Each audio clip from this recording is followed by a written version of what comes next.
네, 오늘 저녁에 주시는 말씀 시편 104편입니다. 시편 104편 말씀 함께 보겠습니다. 좀 긴 시편인데요. 그 시편 전체의 줄거리가 다 연결돼 있어요. 그래서 우리가 끊어서 볼 수 없는 한 편의 시입니다. 시편 104편 1절에서 35절까지입니다. 878페이지에 있습니다. 우리 한 목소리로 같이 읽어봅니다. 시작. 내 영혼아 여호와를 송축하라. 여호와 나의 하나님이여 주는 심히 위대하시며 존귀와 권위로 옷 입으셨나이다.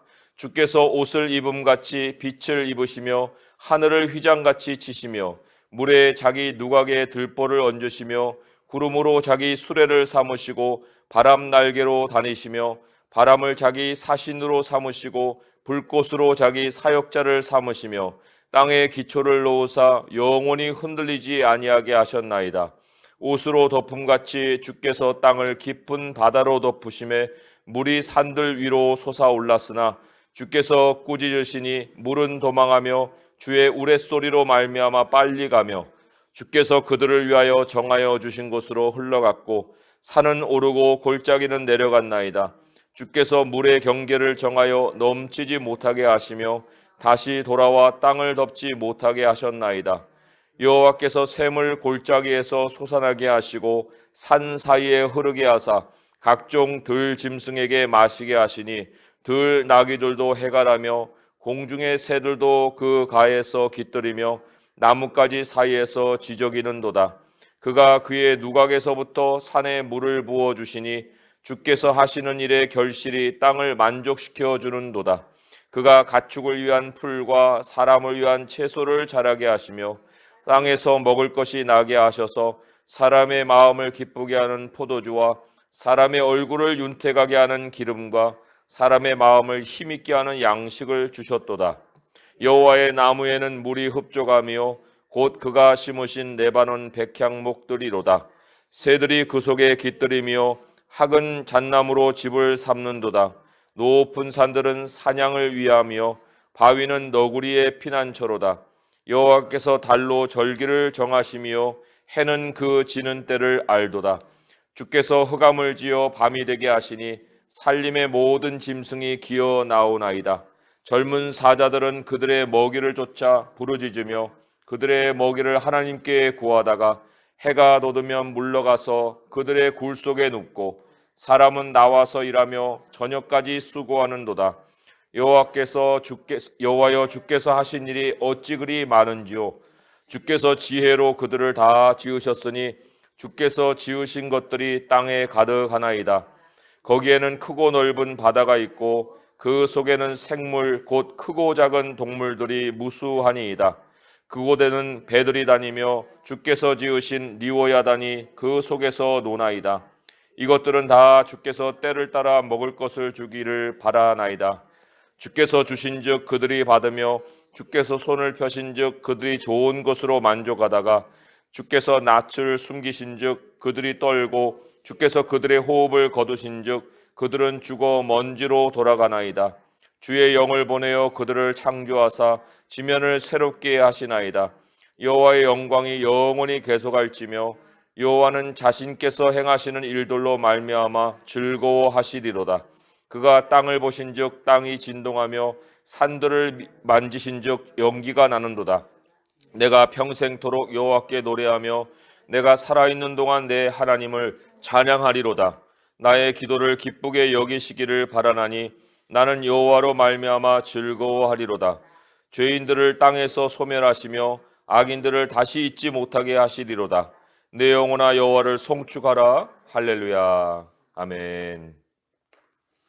예수님이 베데스다 목가에서 38년간 누워있던 병자를 고치셨습니다. 이날은 안식일이었는데 유대인들이 예수님이 안식일에 이런 치유를 행한다고 굉장히 박해를 했습니다. 이때 예수님이 하신 말씀이 이런 말씀이었어요. 내 아버지께서 이제까지 일하시니 나도 일한다. 하나님이 창조 이래로 계속 일을 하고 계신다 하는 것을 예수님이 말씀을 하셨습니다. 그리고 예수님이 그 아버지의 행하시는 일에 패턴을 따라서 지금 사람을 고치는 일을 행하였다. 이렇게 답변을 하신 거예요.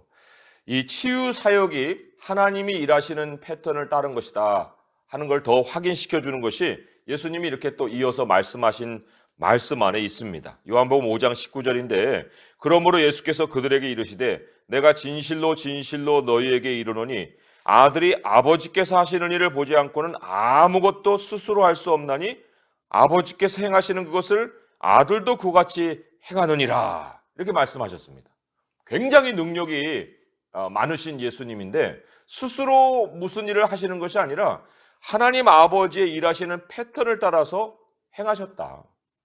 그렇다고 하면 우리는 그 어떤 패턴을 따라서 일을 하고 있는가 하는 질문을 먼저 던집니다. 왜 이런 말을 우리가 먼저 생각을 해보는가 하면 오늘 시편에서 주께서 하시는 일이라는 그 말이 3번이나 나와요. 13절에 보시면은 13절에 그가 그의 누각에서부터 산에 물을 부어주시니 주께서 하시는 일의 결실이 땅을 만족시켜 주시는도다. 주께서 하시는 일이라는 말이 또 나오죠. 그리고 두 번째로는 24절의 말씀이에요. 24절에 보면은 여호와여 주께서 하신 일이 어찌 그리 많은지요. 이렇게 또 주께서 하시는 일이란 말이 또 나오죠. 그리고 31절에 보면은 여호와여 여호와의 영광이 영원히 계속할지며 여호와는 자신께서 행하시는 일들로 말미암아 즐거워하시리로다. 여기도 이제 주님이 행하시는 일이 거듭 이 언급이 되어 있습니다. 특별히 마지막 구절을 보면은 여호와는 자신께서 행하시는 일들로 말미암아 즐거워하시리로다. 하나님은 하나님이 행하시는 일에 즐거움이 따르게 하신다는 거예요. 하나님은 기쁨으로 모든 일을 행하시는 분이시다. 이거를 이제 시편이 말을 하고 있습니다.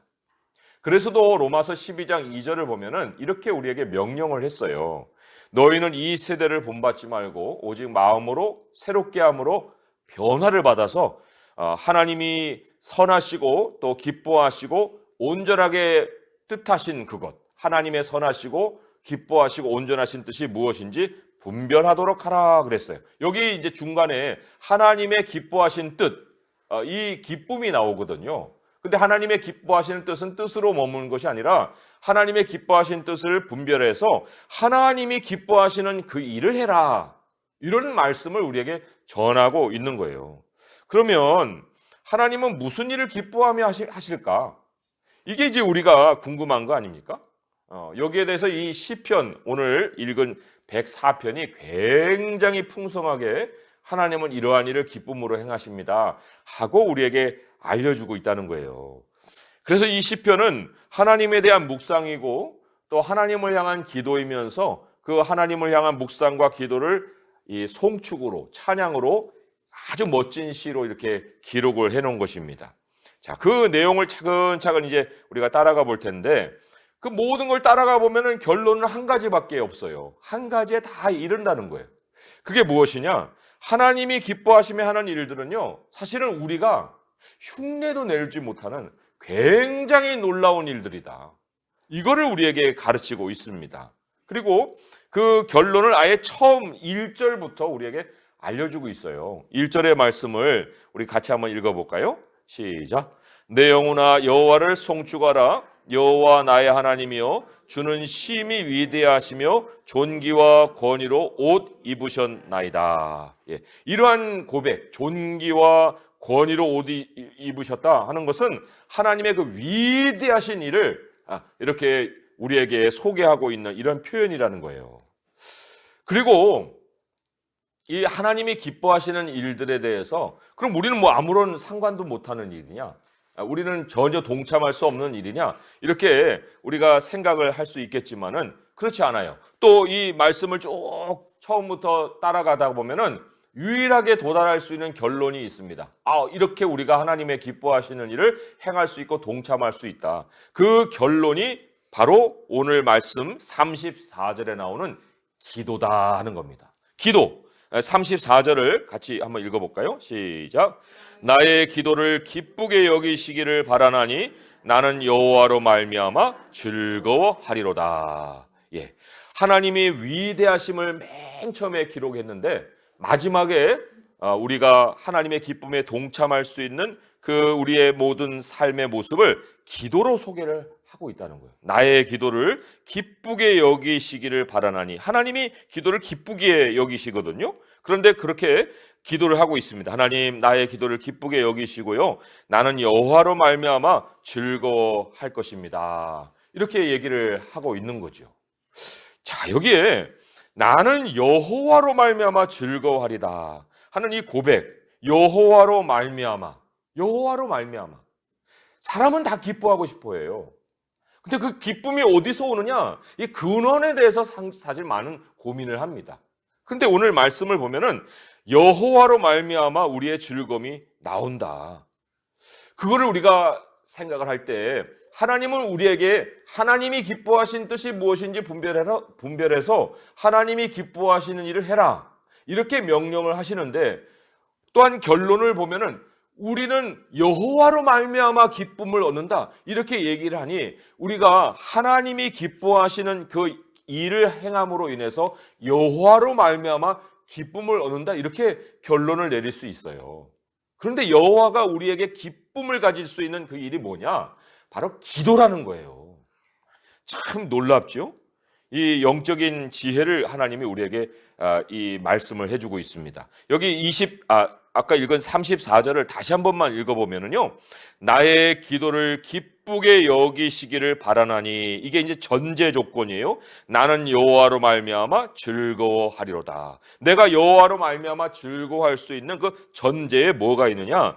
하나님이 나의 기도를 기쁘게 여기심이 있다. 그것을 통해서 내가 여호와로 말미암아 즐거움을 얻는다 그랬습니다.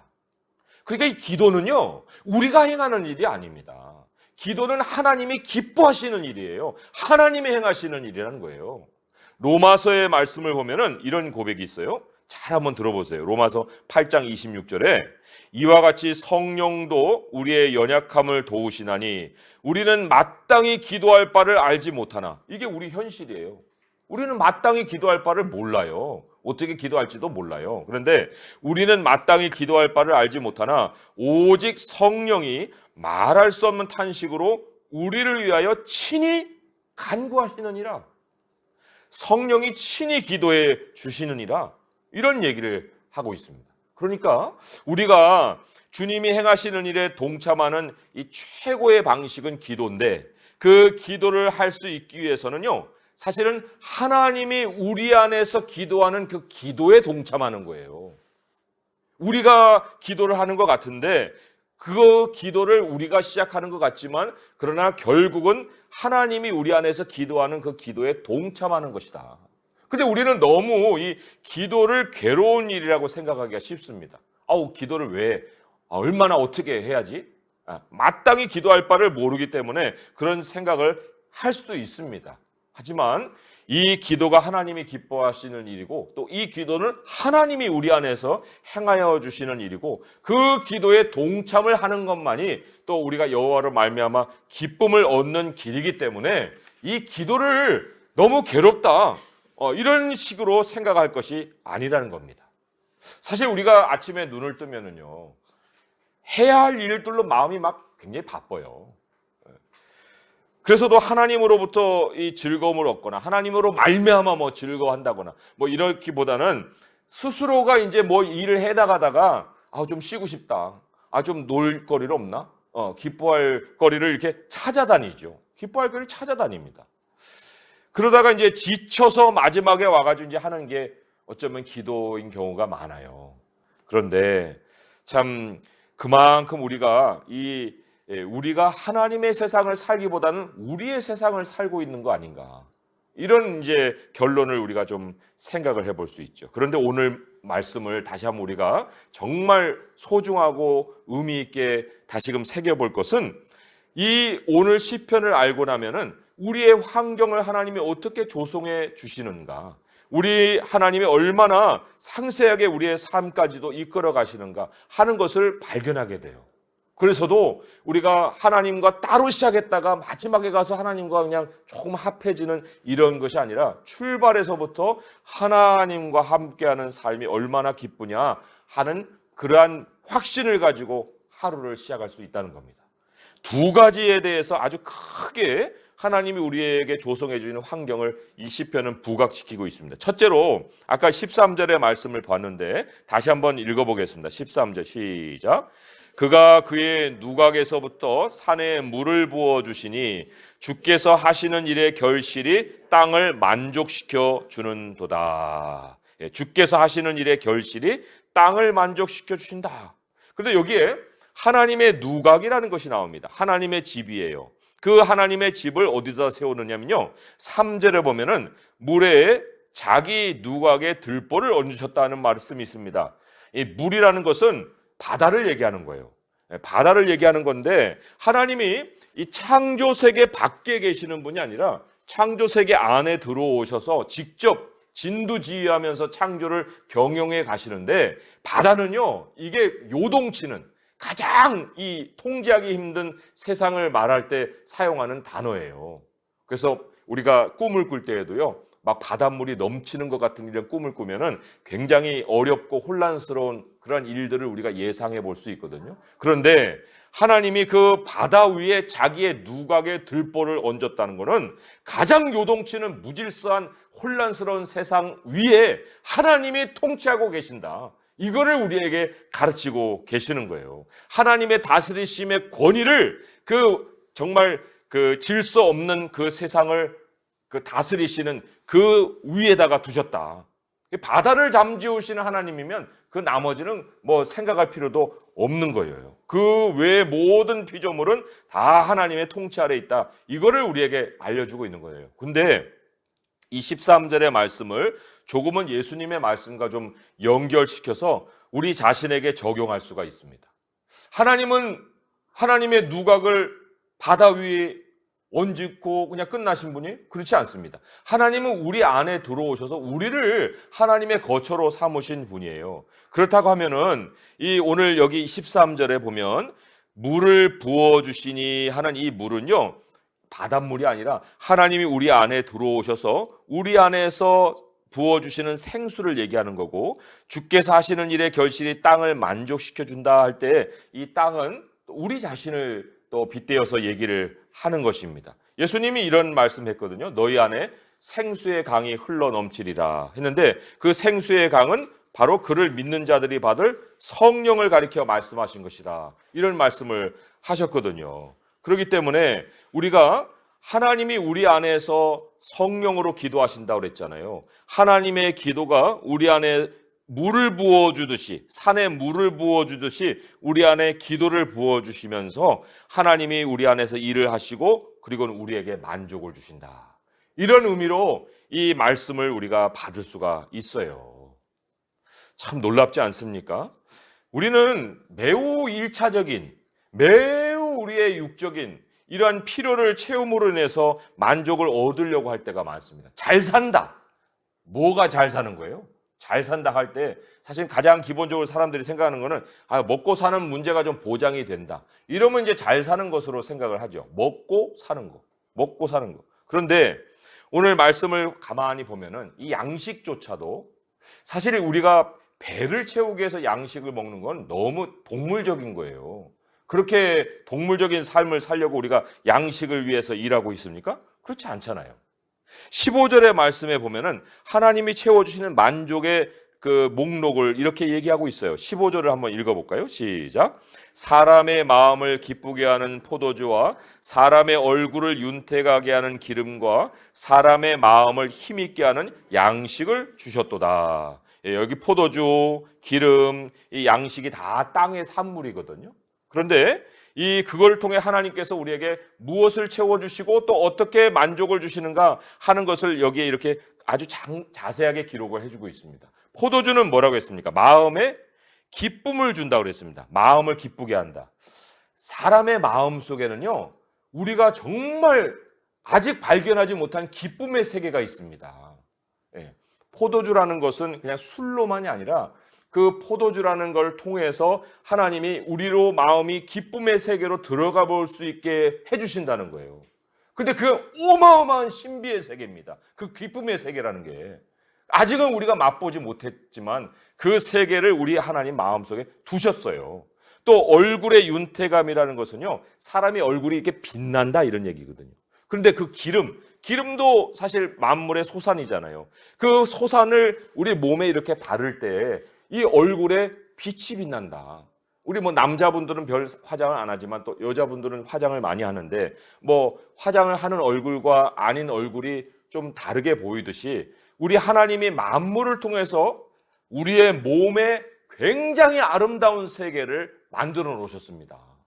만물과 함께하는 우리의 몸, 그냥 몸뚱어리 하나가 아니라 하나님이 우리에게 더해 주시는 산물이 몸을 채울 때 사람의 얼굴은 빛을 나게 돼 있습니다. 마음에는 이 기쁨의 세계가 있고 우리의 몸 자체에는 아름다움의 세계가 있고, 그리고는 또 다른 그 만족이 무엇인가 하면은 이 사람의 마음을 힘있게 하는 양식을 주셨다고 그랬습니다. 마음에 또 다른 세계가 있는데 능력의 세계입니다.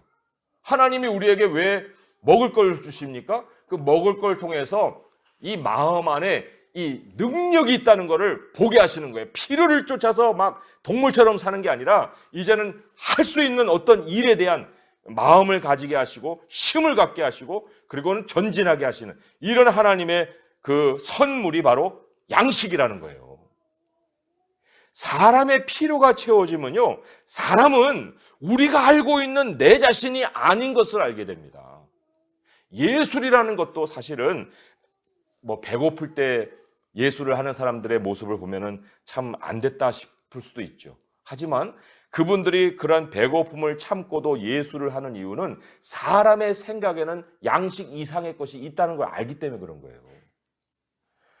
그래서도 하나님이 창조하신 본래 인간의 그 존귀를 발견하게 하는 거, 그게 바로 하나님이 지으신 창조 세계가 우리를 돕는 일입니다. 그런데 그리스도인들조차도 이 얼마나 양식을 위해서, 아니 돈 벌기 위해서, 배부르면 그냥 하나님보다는 그냥 땅의 어떤 즐거움을 쫓으려고, 이게 얼마나 슬픈 인간의 현실입니까? 우리가 그러자고 지어진 존재가 아닌데. 우리가 새하늘과 새 땅에서는요, 사람이 얼마나 놀라운 존재인지를 알게 될 거예요. 그렇지만 그럼에도 불구하고 여기서 사는 동안에도 하나님이 우리와 함께 하시게 되면은 전혀 다른 인생이 있다, 전혀 다른 새 사람이 내 안에서 존재하며 살고 있다는 것을 알게 된다는 겁니다. 우리 성도님들이 그래서 정말 하나님을 믿는 그 차원에서 정말 더 깊이를 더해가서 내 안에 기쁨의 세계를 발견하고 내 안에 이 능력의 세계를 발견하고 또 내 몸을 지으신 이 하나님, 나의 이 존귀함과 아름다움을 발견해 가실 수 있기를 바랍니다. 두 번째로 하나님이 상세히 우리에게 인도해 주신 삶의 환경이 24절의 말씀에 있어요. 24절의 말씀 함께 읽어보겠습니다. 시작. 여호와여, 주께서 하신 일이 어찌 그리 많은지요. 주께서 지혜로 그들을 다 지으셨으니 주께서 지으신 것들이 땅에 가득하나이다. 네, 주께서 지은 것들이 땅에 가득하다. 이제 앞에 말씀부터 쭉 눈으로만 읽어보셔도 알겠지만은 이 모든 것이 다 맞물려 있습니다. 땅의 시스템이라는 것이 있는 거예요. 근데 그 시스템들이 각자 이렇게 돌아다니는 것이 아니라 각자 맞물려서, 달은 우리에게 절기를 알려주고 해는 우리에게 때를 알려주고 밤에는 짐승들이 나와서 활동하지만 낮에는 사람들이 수고하는 이러한 이 사이클을 하나님께서 땅에다가 두셨다는 것입니다. 그게 생태계라는 거 아니에요. 생태계가 그냥 임의적으로 돌아가는 것이 아니라는 겁니다. 그런데 각자의 영역을 가지고 맞물려 있는데, 그러나 각자의 영역이 아니라 모든 만물의 공통으로 갖는 사이클이 또 하나 있어요. 그것이 바로 28절 29절의 말씀이에요. 한번 읽어볼까요? 시작. 주께서 주신즉 그들이 받으며 주께서 손을 펴신즉 그들이 좋은 것으로 만족하다가 주께서 낫을 숨기신즉 그들이 떨고 주께서 그들의 호흡을 거두신즉 그들은 죽어 먼지로 돌아가나이다. 이게 바로 또한 인간이 짐승과도 다를 바 없는 그런 사이클을 살고 있다는 증거이기도 합니다. 이 땅의 모든 만물은요, 다른 환경과 맞물려 살기도 하지만 그러나 또 끝을 향해 가고 있다는 거예요. 끝이 있습니다. 모든 것에 끝이 있습니다. 물론 어떤 사람들은 이거를 창조의 순리로 받기보다는 그거 죄 때문에 그렇게 된 거 아니에요. 죄가 없으면 무슨 끝이 있습니까? 그렇게 얘기를 하기도 할 거예요. 하지만 죄 때문에 새하늘과 새 땅이 창조되는 게 아닙니다. 하나님이 무슨 계획을 세우실 때 우리가 뭐 잘못 저지르면 임의로 딴 것을 자꾸만 만들어내시는 그런 분이 아니시거든요. 아담의 몸은 그리스도의 몸으로 변화될 것이 아예 예정이 되어 있는 거예요. 우리가 하나님의 형상으로 지음받았는데 그 하나님의 형상이 누구십니까?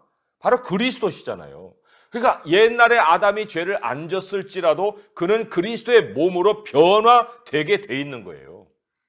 그렇기 때문에 죄로 인해서 우리가 끝을 향해서 이 몸이 끝나는 것이 아니라 바로 하나님이 새로운 사람으로 지으실 것을 계획하셨기 때문에 우리에게 끝이 있는 것입니다.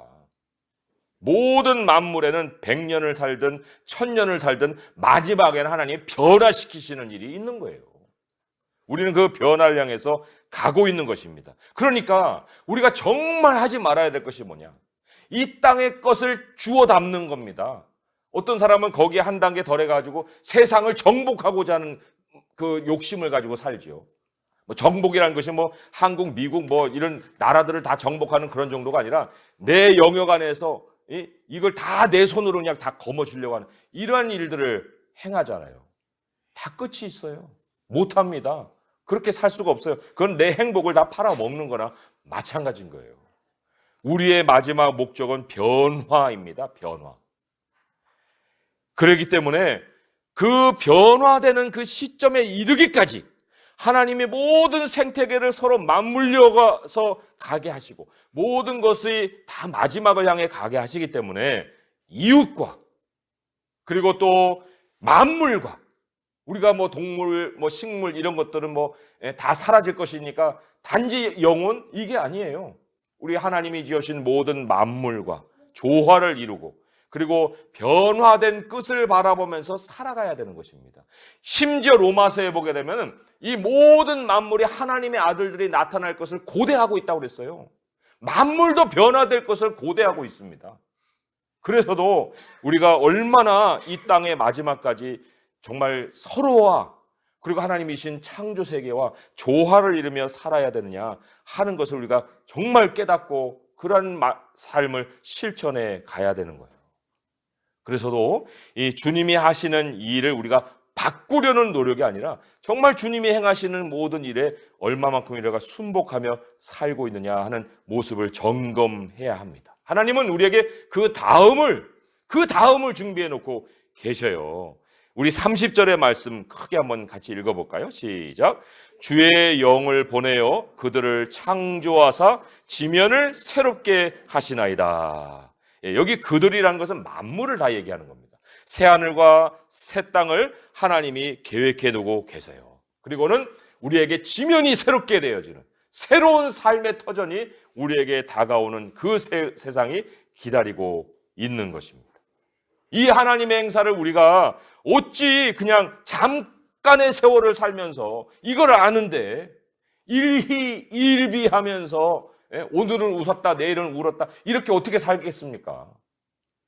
큰 그림을 가지고 있고 그 다음을 아는 사람은 지금의 인생의 사이클도 누리고 또 그 다음에 올 것을 영원히 소망하면서 기대하면서 살아갈 수가 있어야지요. 그래서도 33절의 말씀을 한번 읽어볼까요? 시작. 내가 평생토록 여호와께 노래하며 내가 살아있는 동안 내 하나님을 찬양하리로다. 아쉬워하지 마세요. 몸으로 사는 인생 자꾸 늙어간다고 아쉬울 거 없어요. 내가 살아있는 동안 하나님을 찬양하고 그 다음에 하나님의 영으로 새롭게 해주시는 우리의 몸이 기다리고 있다는 것입니다. 그리고 또 우리의 사실 괴로움의 여러 가지 원인들을 보게 되면 이 35절에 있듯이 죄인들, 악인들, 정말 우리 삶의 어둠을 드리는 그런 존재들이 있어요. 그런데 그럼에도 불구하고 하나님이 그 세상에 가게 되면 35절을 제가 읽어볼까요? 죄인들을 땅에서 소멸하시며 악인들을 다시 잊지 못하게 하시리로다. 내 영혼아 여호와를 송축하라. 할렐루야 그랬어요.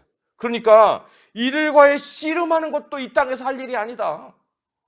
왜 이런 낭비되는 일을 우리가 행하느냐?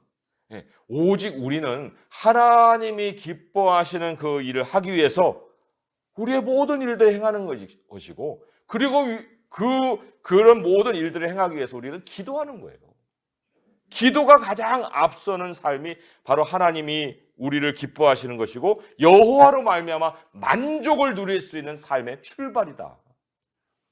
오늘 우리가 이 시간에 왜 여기 있습니까? 우리는 여기에 하나님께 기도하기 위해서 있어요. 그러나 말씀에 의지해서 기도하는 것이 또 하나님이 원하시는 기도의 그런 모습이지요. 그래서 오늘 말씀을 맺으면서 만물이 하나님의 것이기 때문에 우리는 무엇이라도 구할 수 있습니다. 예수님 말씀하셨어요. 너희들 무엇을 원하느냐? 무엇이라도 원하는 대로 구하라. 내가 너에게 주겠다. 아이, 주인이 주신다는데 왜 우리가 가려서 구합니까? 그럴 이유가 하나도 없잖아요. 우리 마음에 있는 모든 일들, 우리의 육의 필요들, 우리의 몸의 상태들 다 하나님께 가지고 가서 기도하는 거예요. 우리가 마땅히 기도할 걸 알지 못해도 정말 기도는 성령이 우리 안에서 행하는 일이기 때문에 우리는 기도를 통해서 성령의 기도에 동참만 하면 됩니다. 그러면 하나님이 그 다음에 모든 것들을 이루어 주신다는 것이죠.